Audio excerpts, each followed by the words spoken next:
Good morning, everybody. We have a chapter of Princess and the Goblin to read today and 2 more chapters tomorrow, and that's going to be actually the end of this book. We're so close to being done. So there are 32 chapters altogether.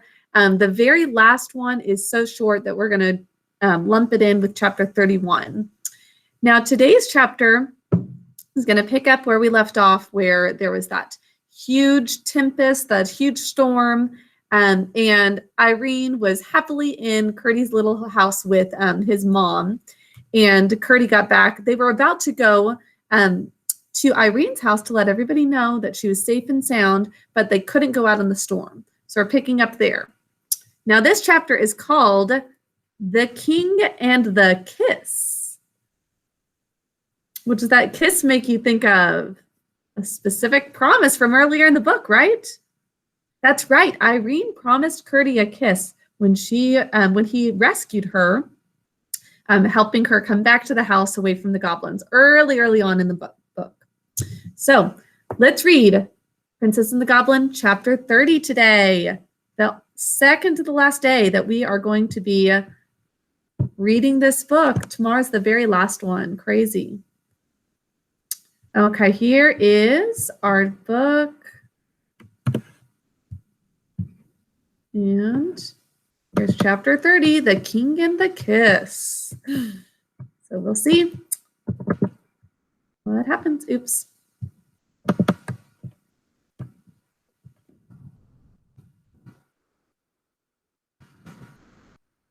I'm missing everybody's reactions to this. It's always fun to read this one, like actually in class all together. But I would definitely love to hear your reactions to it in our next live class. Okay, here is our book, chapter 30.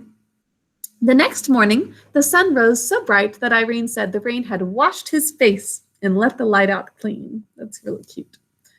The torrents, which are the big rushing streams, were still roaring down the side of the mountain, but they were so much smaller as not to be dangerous in the daylight. After an early breakfast, Peter went to his work, and Curdy and his mother set out to take the princess home. They had difficulty in getting her dry across the streams, and Curdy had again and again to carry her. But at last they got safe on the broader part of the road and walked gently towards the king's house. And what should they see as they turned the last corner but the last of the king's troop riding through the gate? "Oh, Curdy," cried Irene, clapping her hands right joyfully, "my king papa has come." The moment Curdy heard that, he caught her up in her arms and set off at full speed, crying, "Come on, mother dear. The king may break his heart before he knows that she is safe." So why is he rushing? He knows that the king would be heartbroken if he comes in and thinks his princess, his daughter Irene, is missing or dead. Now, Irene clung round his neck and he ran with her like a deer. When he entered the gate into the court, there sat the king on his horse, with all the people of the house about him, weeping and hanging their heads. The king was not weeping, but his face was white as a dead man's, and he looked as if the life had gone out of him. The men-at-arms he had brought with him sat with horror-stricken faces, but eyes flashing with rage, waiting only for the word of the king to do something. Like maybe go to the goblins. They did not know what, and nobody knew what, as in they don't know what to do in this situation. The day before, the men-at-arms belonging to the house, as soon as they were satisfied that the princess had been carried away, they rushed after the goblins into the hole, but found that they had already so skillfully blockaded the narrowest part, not many feet below the cellar, that without miners and their tools, they could do nothing. So it was all blocked up, the entrance to the house from that wine cellar. They would need miners to be able to break through all of that and be able to get into that tunnel. Not one of them knew where the mouth of the mine lay. The opening to the mine is the mouth. And some of those who had set out to find it had been overtaken by the storm and had not even yet returned. Poor Sir Walter was especially filled with shame, and almost hoped the king would order his head to be cut off, for to think of that sweet little face down amongst the goblins was unendurable. They all love little Irene, and they are feeling terrible that they were partially responsible for her loss. But they don't know that she's not actually lost or taken. Now, when Curdie ran in at the gate with the princess in his arms, they were all so absorbed in their own misery hearing about all this, and they were awed by the king's presence and grief that no one observed his, meaning Curdie's, arrival. Curdie went straight up to the king where he sat on his horse. "Papa, Papa!" the princess cried, stretching out her arms to him. "Here I am!" The king started like a jump. The color rushed to his face. He gave an inarticulate cry. Inarticulate means you can't really understand it. He's like, oh, maybe you can't understand what he's saying at all. And then Curdie held up the princess, and the king bent down and took her from his arms. As the king clasped his daughter to his bosom, the big tears went dropping down his cheeks and his beard. And such a shout arose from all the bystanders, everybody watching, that the startled horses pranced and capered, and the armor rang and clattered, and the rocks of the mountains even echoed back the noises. Everybody is ecstatic over little Irene being safe. Now the princess greeted them all as she nestled in her father's bosom, and the king did not set her down until she had told them all the story. But she had more to tell about Curdie than about herself. And what she did tell about herself, none of them could understand, right? Because it involves the thread and her grandmother, and they're all confused by that. Except for the king and Curdie. So the king and Curdie believe, who stood by the king's knee, stroking the neck of the great white horse. And still, as she told what Curdie had done, Sir Walter and the others added to what she told, even Ludi joining in the praises of his courage and energy.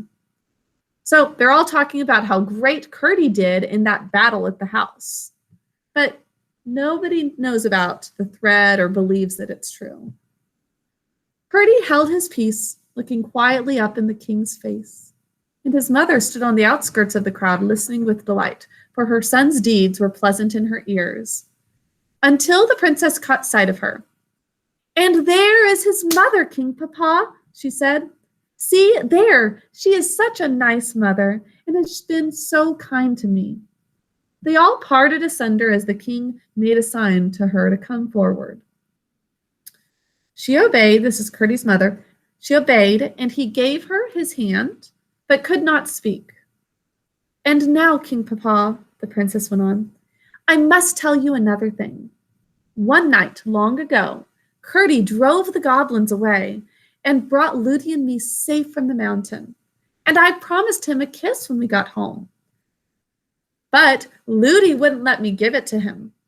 I don't want you to scold Ludi, but I want you to tell her that a princess must do as she promises." "Indeed she must, my child, except it be wrong," said the king. "There, give Curdie a kiss," the king says. And as he spoke, he held her towards him. And the princess reached down, threw her arms round Curdie's neck, and kissed him right on the mouth, saying, "There, Curdie, there's the kiss I promised you." I'm sure a lot of you are having a "oh" reaction. But it was her promise. Then they all went into the house, and the cook rushed to the kitchen and the servants to their work. Ludi dressed Irene in her shiningest clothes, and the king put off his armor and put on purple and gold. And a messenger was sent for Peter, that's Curdie's father, and all the miners. And there was a great and grand feast, which continued long after the princess was put to bed. Now that kind of seems like a good, happy ending for the whole book. But story's not over. In chapter 31, we are going to see a little more from the goblins. We didn't see them in this chapter. So it seems like it's this happy ending, but we are not quite done with our book. Tomorrow, we'll read the last 2 chapters and wrap up the whole book, Princess and the Goblin. I hope that you've loved it as much as I have. Let's do a few questions before we finish up today. Gonna find our spot. So why does Curdie rush the princess to see her father? That's right, because he thought that she was kidnapped from the goblins. Everybody was worried. They thought maybe she died. So he wanted to make sure that his heart wasn't broken from seeing his daughter gone. And where do we see more evidence of Ludi's changed opinion towards Curdie?